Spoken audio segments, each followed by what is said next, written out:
Gjaldrann hendi Sár Vísdómur blóðir Jalla bergum megi borga. Traveler, stay a while. Let me ask you something. What kind of god strangles himself upon a cosmic tree?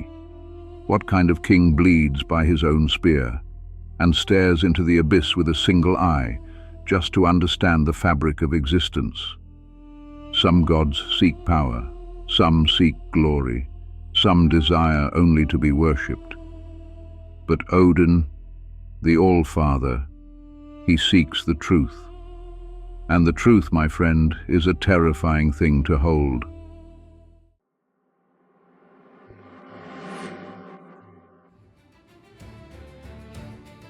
This is Asgard, a realm carved from frost and fire, held together by the iron will of warriors.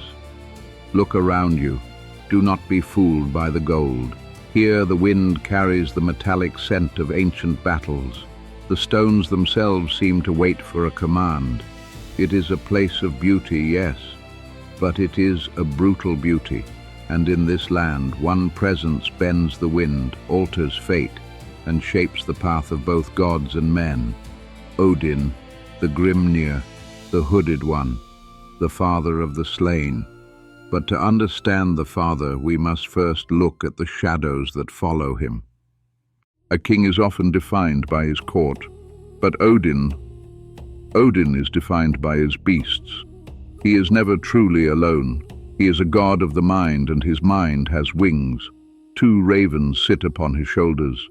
Their eyes hold the glint of distant stars. Huginn, who is thought, and Muninn, who is memory. Every dawn while the world sleeps, he sends them flying across the 9 realms. They witness the secrets of kings in their chambers, the birth of monsters in deep caves, the whispers of the dying. By dinner they return, perching on his shoulders, whispering the world's news directly into his ears. He hears everything. But there is a fear inside the Allfather, a deeply human fear. He once said in the ancient poems, "I fear for thought, lest he not return, but I fear even more for memory." Think about that, traveler. For without memory, what is a god? Without our past, who are we? And at his feet lie the wolves, Geri and Freki, the ravener and the greedy. While Odin drinks only wine, sustained by magic alone, he feeds all the meat from his table to these beasts. They represent the wild, untamed hunger of death that walks beside him, thinking and devouring. These are the two sides of the Allfather. Seeing the present through ravens was not enough. To rule eternity, Odin needed to see the fate. He traveled to the deepest roots of Yggdrasil, the World Tree.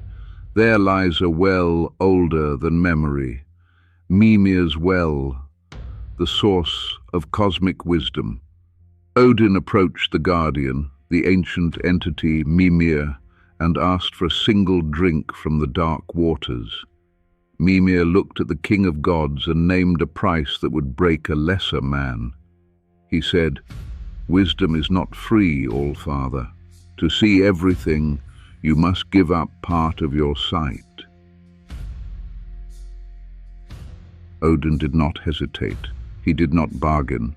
He did not ask for a discount. With his own hands he reached up and plucked out his own right eye. The pain was absolute. Blood ran down his beard. He dropped the eye into the dark water. It sank, staring up at him from the depths. The well accepted the offering. He drank, and visions crashed into him like a tidal wave. He saw the rise and ruin of kingdoms. He saw gods yet unborn. He saw the fragile red threads binding all creation together. He left the well in agony, half blind, but finally fully awake.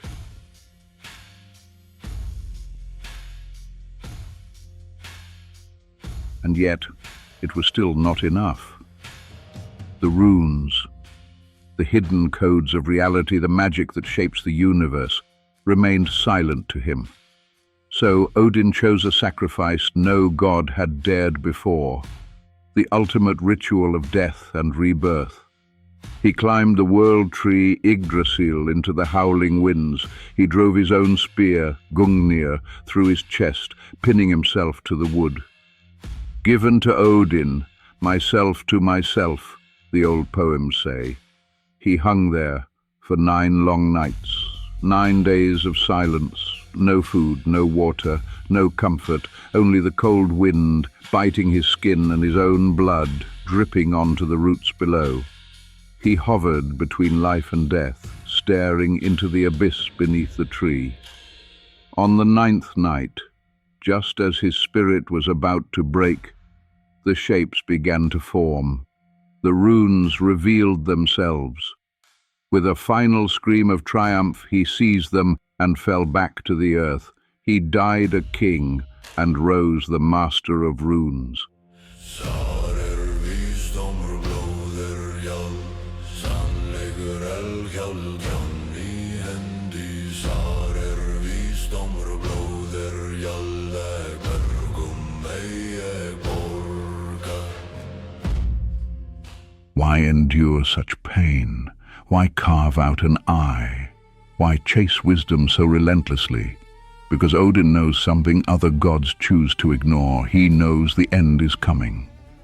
Ragnarok, the twilight of the gods. He knows that one day the sun will be eaten by wolves. The fire giants will burn Asgard to ash. And fate says he will die in the jaws of the great wolf Fenrir. But Odin refuses to accept fate quietly. This is why he built Valhalla. He sends his Valkyries to every battlefield on earth. They do not save the warriors, they harvest them. Every hero who dies with a sword in hand is taken to Odin's hall, not to rest, but to train. Morning to night, they kill each other and rise again to feast.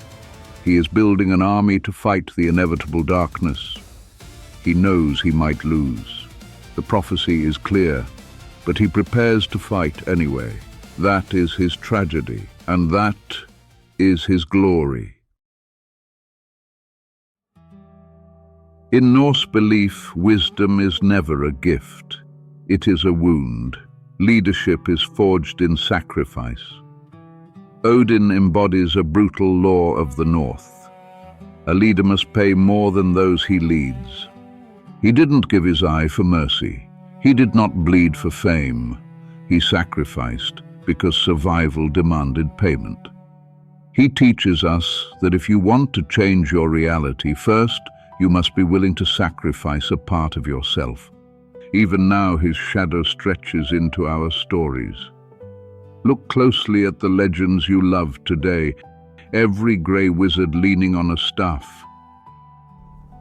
Every hero who returns transformed from the brink of death.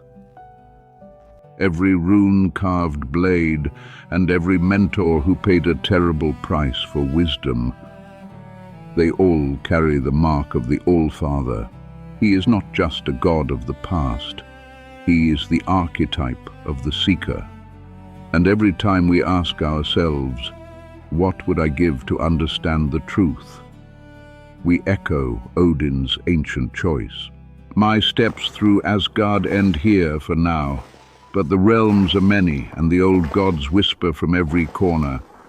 If you wish to walk this path with me again, light a fire in the comments below and join our circle. This is the Myth Wanderer. Sár Vísdómur blóðir jál, sannleikur elhjálpjan